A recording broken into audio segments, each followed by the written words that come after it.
शांति। सुनते हैं आज प्यारे बाबा के 3 अप्रैल के साकार मधुर महावाक्य। बाबा कहते हैं, मीठे बच्चे, तुम्हारा यह नया झाड़ बहुत मीठा है। इस मीठे झाड़ को ही कीड़े लगते हैं। कीड़ों को समाप्त करने की दवाई है मन मना भव। निराकार परमात्मा शिव बाबा बीज हैं और वो बीज धरती पर आकर ब्रह्मा बाबा के द्वारा पुनः आदि सनातन देवी देवता धर्म के झाड़ की कलम लगाते हैं। तो जब कोई नया झाड़ निकलता है तो उस झाड़ को कीड़े भी लग जाते हैं। तो शिव बाबा कहते हैं कि तुम इस देवी देवता झाड़ के नए नए पत्ते हो। तो नए नए पत्ते जो हैं वो माया को भी मीठे लगते हैं, बड़े अच्छे लगते हैं। तो माया रूपी चिड़िया नए झाड़ के फल को चुगने की कोशिश करती है। तो फिर बाबा भी ऐसे माया के कीड़ों को समाप्त करने की दवाई बताते हैं, मन मना भव, अर्थात मन ही मन मुझे याद कर। जितना आत्मा समृति स्वरूप होकर रहेगी, परमात्मा बाबा को याद करती रहेगी, तो माया उससे दूर रहेगी। माया रूपी चिड़िया, माया के कीड़े उसको खाने की कोशिश नहीं करेंगे, क्योंकि परमात्मा की याद उस आत्मा का सुरक्षा कवच बन जाएगी और उस आत्मा से कभी कोई गलती हो नहीं सकती। प्रश्न है आज की मुरली का, पास विद ऑनर होने वाले स्टूडेंट की निशानी क्या होगी? उत्तर है, वह सिर्फ एक सब्जेक्ट में नहीं लेकिन सभी सब्जेक्ट पर पूरा पूरा ध्यान देंगे। स्थूल सर्विस की भी सब्जेक्ट अच्छी है, बहुतों को सुख मिलता है, इससे भी मार्क्स जमा होती है। लेकिन साथ साथ ज्ञान भी चाहिए तो चलन भी चाहिए।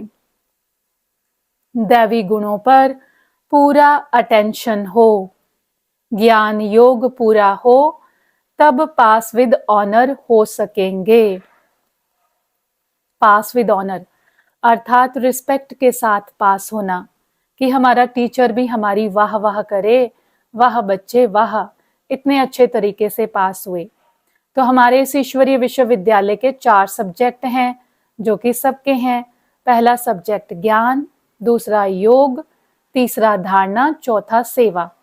तो बाबा कहता है जो पास विद ऑनर होने वाले बच्चे होंगे वो एक सब्जेक्ट में नहीं, सभी सब्जेक्ट में अच्छे मार्क्स लेंगे, सभी सब्जेक्ट्स बड़े ध्यान से पढ़ेंगे। अगर कोई कुछ नहीं कर सकता तो खाली स्थूल सेवा करना, जैसे यज्ञ सेवा करना, सेंटर का ध्यान रखना, साफ सफाई का, भंडारे में हाथ बटाना, किसी के पास कोई स्किल है, टैलेंट है, वो अपने उस स्किल और टैलेंट के द्वारा सेंटर पर सेवा कर सकता है। तो स्थूल सेवा करना तो बहुत अच्छा, क्योंकि उससे भी बहुतों को सुख मिलता है। जैसे अगर आप सेंटर पर सफाई करते हो तो सफाई से भी वाइब्रेशंस बनते हैं, तो उससे भी दूसरों को सुख मिलेगा, योग लगेगा, उसके मार्क्स भी जमा होंगे। परंतु बाबा कहता बच्चे डबल सेवा करनी है, अपनी स्थिति को ज्ञान और योग से परिपक्व बनाना है।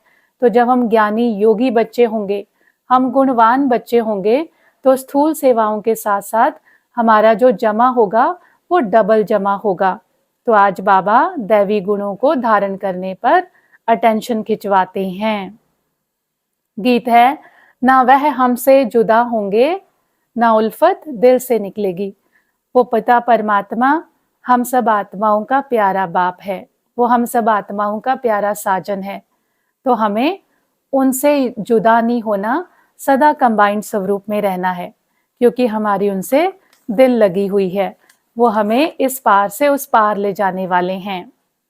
आज की मुरली का धारणा के लिए मुख्य सार है, पहला पॉइंट, अपनी ऊंची तकदीर बनाने के लिए आपस में बहुत बहुत शीरखंड मीठा होकर रहना है, कभी लून पानी नहीं होना है, सभी सब्जेक्ट पर पूरा अटेंशन देना है। अपनी ऊंची तकदीर बनाने के लिए आपस में बहुत बहुत शीरखंड मीठा होकर रहना है, कभी लून पानी नहीं होना है, सभी सब्जेक्ट पर पूरा अटेंशन देना है। तो जब परमात्मा हमें ज्ञान देते हैं, योग से उसकी शक्ति हमारे अंदर आती है, तो हमारा एक्सेप्टेंस लेवल बढ़ता जाता है। हम दूसरों को, हमारे आसपास के लोग जो हैं, जैसे हैं, हम उनको वैसे ही स्वीकार करने लग जाते हैं। तो हमारे संस्कार एक दूसरे के साथ, हम एक दूसरे के स्वभाव संस्कार को टॉलरेट करने लग जाते हैं। स्वभाव संस्कार मीठा हो जाता है। तो इसीलिए बाबा कहता, बच्चे शीर खंड होकर रहना, कभी लून पानी नहीं, क्योंकि खीर और खंड मिक्स हो जाता है।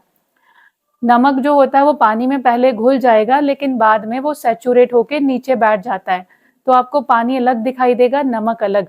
तो हमें लून पानी नहीं बनना, खीर खंड की तरह आपस में एक दूसरे के साथ प्यार से, स्नेह से रहना है। दूसरा पॉइंट है, सदगति के लिए बाप की जो श्रेष्ठ मत मिली है उस पर चलना है और सबको श्रेष्ठ मत ही सुनानी है। स्वर्ग में जाने का रास्ता दिखाना है। तो ये सेवा करनी है, सबकी सदगति करनी है, सबको श्रेष्ठ मत ही सुनानी है। वरदान है आज की वाणी का, हर आत्मा को हिम्मत उल्लास दिलाने वाले, रहम दिल विश्व कल्याणकारी भव। विश्लेषण है, कभी भी ब्राह्मण परिवार में किसी कमजोर आत्मा को तुम कमजोर हो ऐसे नहीं कहना। आप रहम दिल विश्व कल्याणकारी बच्चों के मुख से सदैव हर आत्मा के प्रति शुभ बोल निकलने चाहिए। दिल शिकस्त बनाने वाले बोल नहीं। चाहे कोई कितना भी कमजोर हो, उसे इशारा या शिक्षा भी देनी हो तो पहले समर्थ बनाकर फिर शिक्षा दो। पहले धरनी पर हिम्मत और उत्साह का हल चलाओ, फिर बीज डालो तो सहज हर बीज का फल निकलेगा। इससे विश्व कल्याण की सेवा तीव्र हो जाएगी। तो आज बाबा हम बच्चों को समझाते हैं, अगर कोई कमजोर आत्मा है तो उसको उसके सामने ये नहीं बोलना कि तुम कमजोर हो, तुम कुछ नहीं कर सकते। तो क्या वो सामने वाला आपकी बात मानकर अपनी कमजोरी को ठीक करेगा? कभी नहीं करेगा। एक तो उसके अंदर कमी है, दूसरा हमने उसको क्रिटिसाइज कर करके और उसकी आत्म शक्ति को खत्म कर दिया।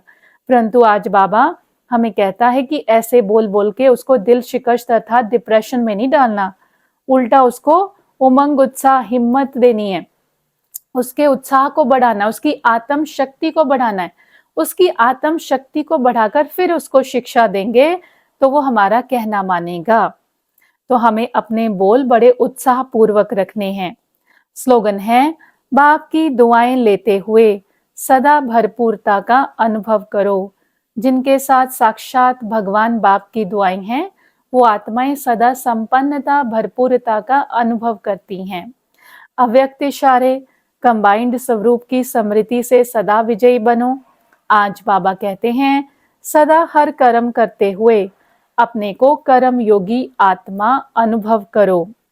कोई भी कर्म करते हुए याद भूल नहीं सकती। कर्म और योग दोनों कंबाइंड हो जाएं। जैसे कोई जुड़ी हुई चीज को अलग नहीं कर सकता, ऐसे कर्म योगी बनो। कर्म अर्थात डेली के काम, डेली चोर्स, जो भी हम कर्म करते हैं, वो कर्म करते हुए जो मेरी अंदर कॉन्शियसनेस है, जो मेरी अंदर सोच है, वो बहुत ही पवित्र होनी चाहिए, शुभ भावना, शुभ कामना संपन्न होनी चाहिए, ताकि वो कर्म करते हुए मेरी शक्ति भी बढ़े और जिनके प्रति हम कर्म करते हैं उनकी शक्ति, उनका आत्म बल, उनकी खुशी भी बढ़े। तभी सही मायनों में हमें कर्म योगी कहा जाएगा। दुनिया में लोग कहते हैं कि हम तो कर्म करने में विश्वास रखते हैं, हम कर्म योगी हैं।